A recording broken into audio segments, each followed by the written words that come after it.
This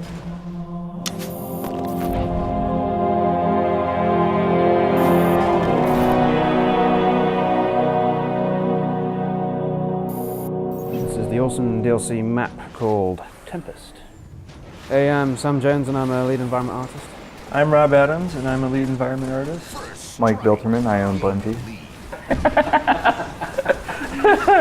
Mike Bilterman, I'm a senior level artist. David Aldridge, a network engineer. I worked on performance analysis for Tempest. So you're a perf god, is what you're saying? I'll take pretty much any kind of godhood. Crown King of Perth. Perf, if I have to, I suppose. Perf and crannies. Perf and crannies. Crannies are great for perf.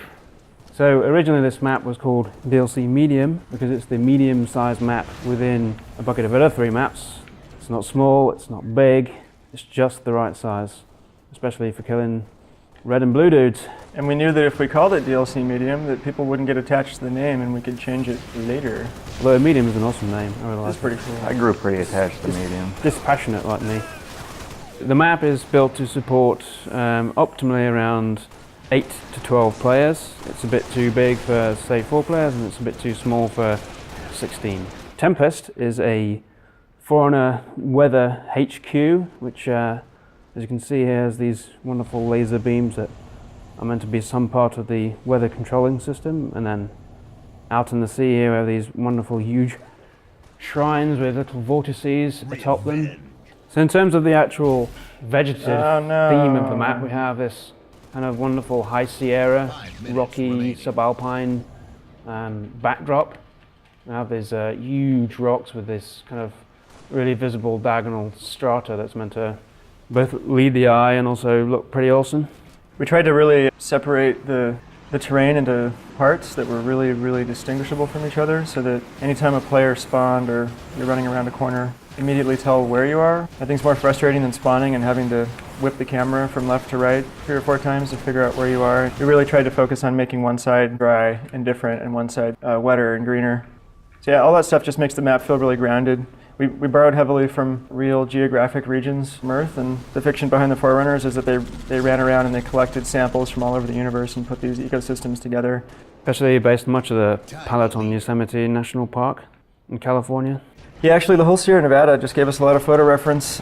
The Tahoe area, Lake Tenaya in Yosemite, Sam said, the Merced River. This river that you see down along the cliffs. I had 15 or 20 high-res photo references of the Merced River, and I tried to hit the exact color and the little foamy bits that you see in the water and the way that the waterfalls go in and the types of grasses that you see growing along the side. If anyone notices rocks floating in the water, I'm officially apologizing right now. But rocks do float if they're full of air. They're actually made of pumice. Yeah. Well, grenades float, as we all know, so it doesn't seem like that big of a leap. So we wanted to make this map play really well, and the best way to do that was to playtest the crap out of it. So we playtested almost every single day for about 5 months, and when you play the map yourself, you will find that it really does play exceptionally well, because we put all that effort into it. One of the keys to playtesting... Nice. Oh yeah, stick the landing. We're gonna get murdered. We're gonna die. Why, Mike?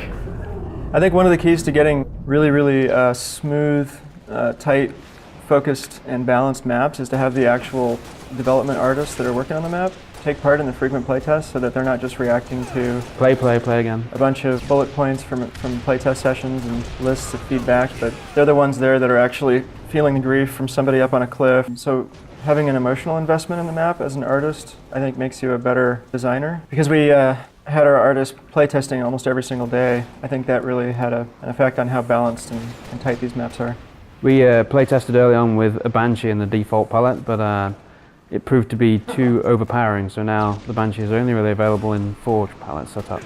It's too awesome, actually, Sam. Otherwise, made us cut it. Yeah, it is a lot of fun, but it is quite overpowering. So I think what you're seeing in this map is reminiscent of Forge, but it has a lot of new stuff as well, especially when you consider all the brand new Forerunner buildings that Mike Bilterman made. I think they're the best looking Forerunner buildings we've ever made. They're just stunning. Yes, it has the most expansive palette we've shipped other than Forge World. It has a lot of real estate to actually build upon, whereas the other 2 maps are a bit more constricted. Also the laser beam, if you get a Banshee and you fly around and you stray too close to the laser beam, it'll actually EMP you and the Banshee will go in a downward spiral. It's quite a lot of fun. Our producer Sam Arguez didn't want that to happen. So we had to put it in there for. We had to put it in, and then you know, he was glad we did, and we were glad he let us do it. He's not always a killjoy. Very untypical of him to try to talk us out of doing something fun. He is the killer of fun. Ooh, Captain Fun Killer. Sorry, we can't do that. That'd be too much fun. We don't have the time for that much fun in here. Fun is not in the schedule. He's gonna kill us for that one. Is he here? I'm gonna go upstairs. He'll be shaking his head. Yeah, we can't edit that Sticking at me. out. That's got to go in. It's got to get released. Thanks for watching us play Tempest. We love making it as much as you'll love playing it. It's coming out November 30. Download it. It's well worth it. Yeah, an armor lock's for douches. It really is.